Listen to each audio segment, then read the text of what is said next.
Hello there, my friends. It's your boy Marcus, and today I'm going to be telling you a little story about the free candy van. Well, the free candy van is one of the creepiest vans that's driven by a pervert that's out there in the city and, well, everywhere in places. But anyway, let's get with the story. Well, in those days, whenever you, s- whenever children, whenever people go outside to play at the playground, stuff like that, the free candy van has will be parking out there watching you and watching everybody too, waiting for the next victim to come.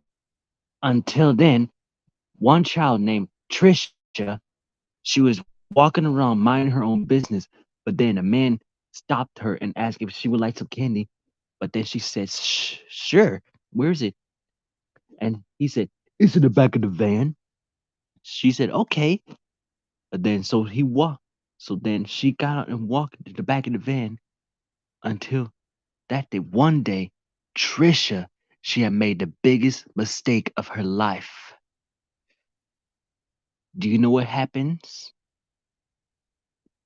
Well, she got into the van, but then all of a sudden there is there is no candy inside, and there is no candy. There is no candy, no Skittles, no Reese's, everything. It's nothing but an empty van, except the man hurried up and get a rope and tie her. And then he kidnapped her and stuff like that. He hurried up and closed the van, hurried up and went through hurry up to scurried over to drive the van, and then he drove off, taking Patricia with her. Well, Patricia's her new name, but I just call her Trisha because I think the name Trisha is better. But anyway, everybody was then everybody in the neighborhood was beginning to worry about Trisha. They don't know where she is, and they don't know where should be. They the, the school called her parents. The parents called her grandparents, and the grandparents called her aunts and uncles, and the aunts and uncles called their neighbors. But they'd never seen Trisha anywhere. But as soon as they all know, Trisha was nowhere to be seen. So they put up a sign called "Missing Child." That's to let you know that everybody is looking for Trisha. Like everybody was kind of worried about her, about what something might happen to her.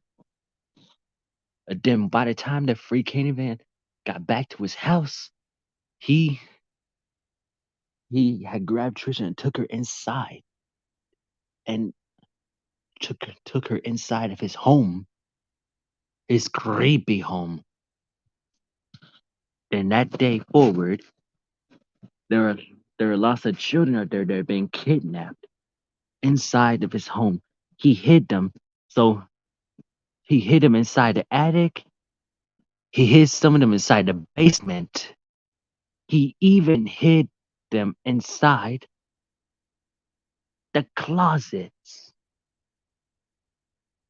Well, on top of the closet, so nobody would know where the child is at. But then one day there was a knock on the door. The per So the man done answered the door to see who it is, and then suddenly there were police out there. They were asking did they see a child missing. But the man said, no, I don't see any children. I don't see any child missing. Sorry. And he said, like, well, if you see her, and the police said, like, if you see her, t- call the number and make sure, and call the number. That's her parents' number, and make sure that the child is okay. So you see, the man came up with a lie, and he thought it up quick. So he said, "Sure, I'll let the parents know if I find her." So the fib fooled the police.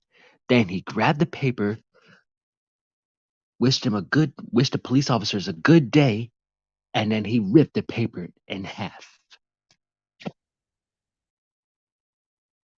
Everybody was getting worried about. Everybody was still worried about the Trisha, but Trisha wasn't the only one who got kidnapped. There were lots of children down in the basement. Down in the basement. Some some were some were scared, and some were terrified, and some were angry, and some were too scared to talk.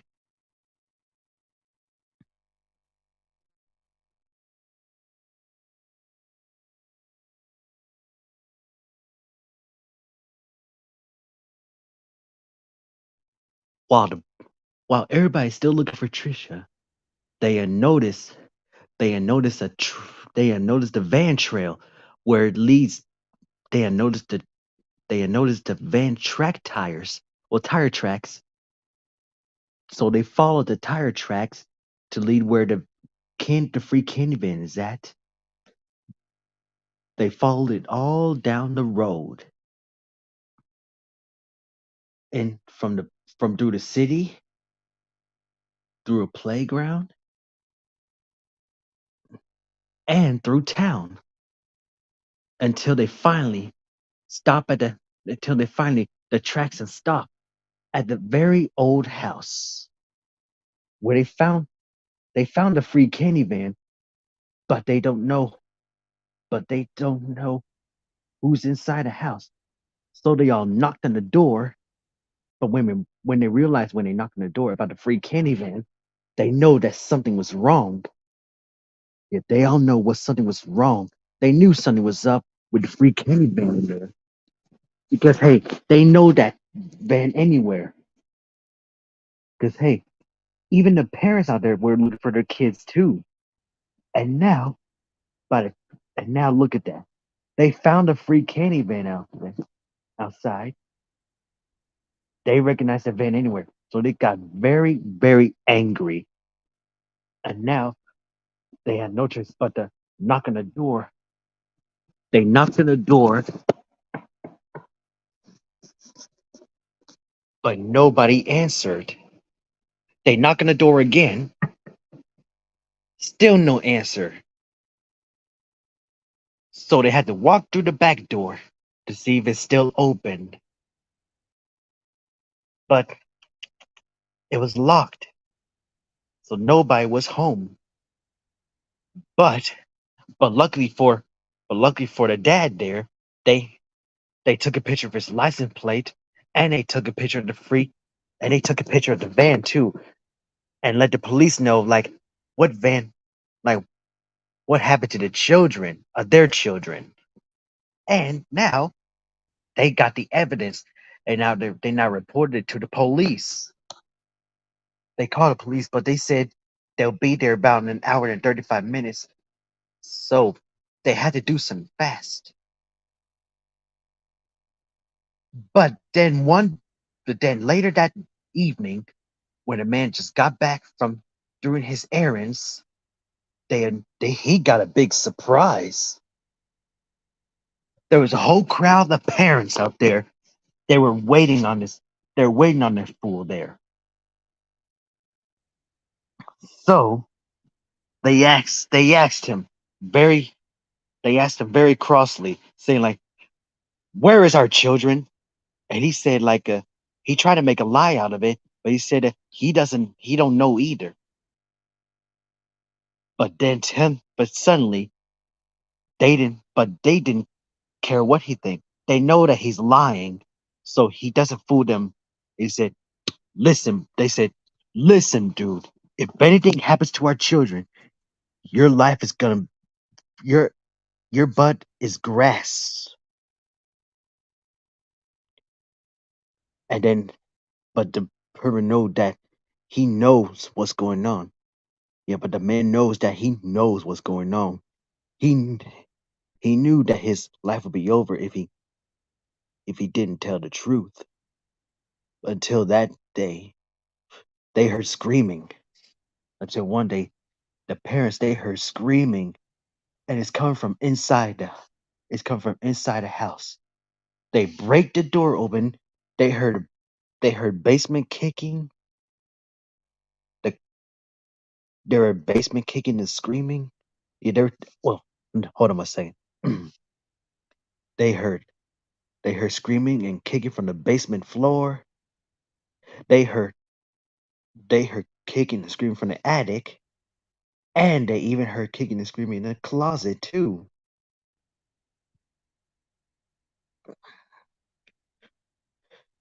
So the so by the time the police arrived, the so where you see by the time they already arrived, when they heard the sound, they asked him, "Where's the keys to it?" And they say he doesn't have the keys. So they got no choice but to kill him. They were everybody was everybody was so angry when he doesn't know where the key is. They done so they first they done so first they done pushed him down, beat him to beat him to the day. Then by the time the man decided to teach the man a lesson. So the men decided to teach that dude a lesson while the girls go out there and look for the keys. They they look everywhere for the keys. They search high, they search low. They search for the bathroom, they search for the rolls. Upstairs, downstairs, even in the living room. Until finally they found the keys that was missing. It was hiding under the sink, which was a stupid place to hide. Until finally, when she unlocked the basements, there she was so shocked to see all the children out there they're being tied, kidnapped by the men who were interested who done. Yeah, she was so shocked and scared for her life too.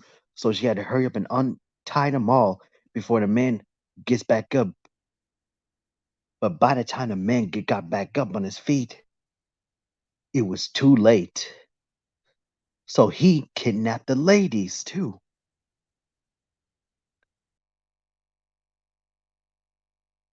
And as for the men out there, their fathers, he done kid he done kidnapped them too. That man was too strong. That man was too strong to to to, to defeat. But until that day forward, by the time he was getting ready to take the name off the by the time he was getting ready to take up the license plate off the van, it was too late. The police have already got the evidence, so they done they had stopped him and he was under arrest. So the police done forced him to free the parents and free the kids. And so that's exactly what he did. He unlocked the basement, unlocked the attic, unlocked the closet, and he even unlocked the downstairs basement. Everybody was everybody was happy. Everybody was happy that they're free and free from the pervert and free from that man. So everybody went back to the neighborhood. They drove all the way back to celebrate that their child is found. And what happened to that man after that? Well, let's just say he's got a taste of his own medicine. And as for his van, the free candy van out there, let's just say it was towed away for good. And the house has been condemned too. And so the and so as the man was so as the man was like so as the man has been like put away for good, he was sentenced to death. Like everybody decided to push before he went there. Everybody just before he got sentenced to death, everybody decided to press charges on him for kidnapping, child like child trafficking and abuse and and assaults and harassment and abuse and being abusive too. And so they all reached a verdict saying guilty.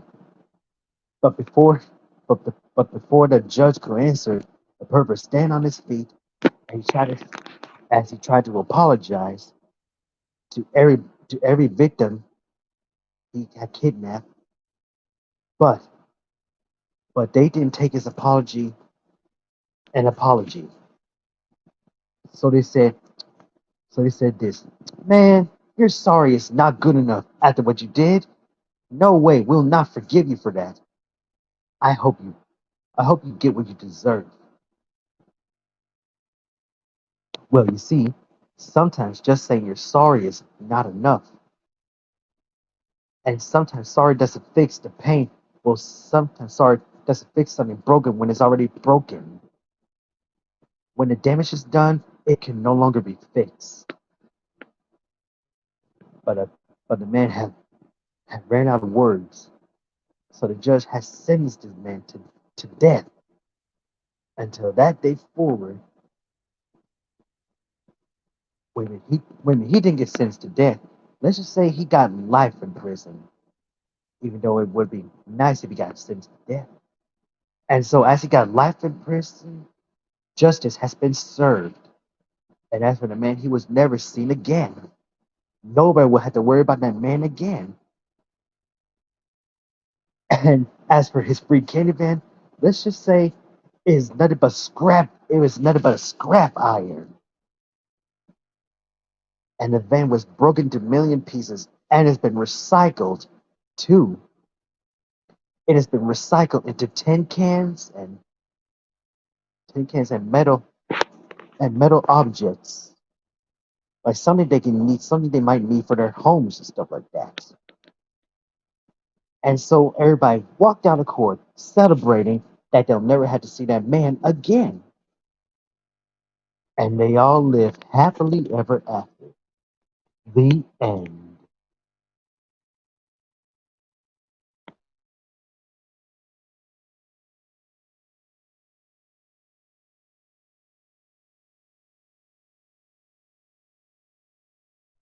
So as you can see, guys, the free candy van has been around for years. So you see, we're trying to be careful with those things because free candy vans are more interested with children, not grown-ups. So that's also another thing like never that's another thing like never talk to strangers too. Well, I guess that's it of the story right now. But if you guys do like this video, be sure you give this thing a thumbs up. Well, you know what to do. And I'll see you next time in the spot. Peace out.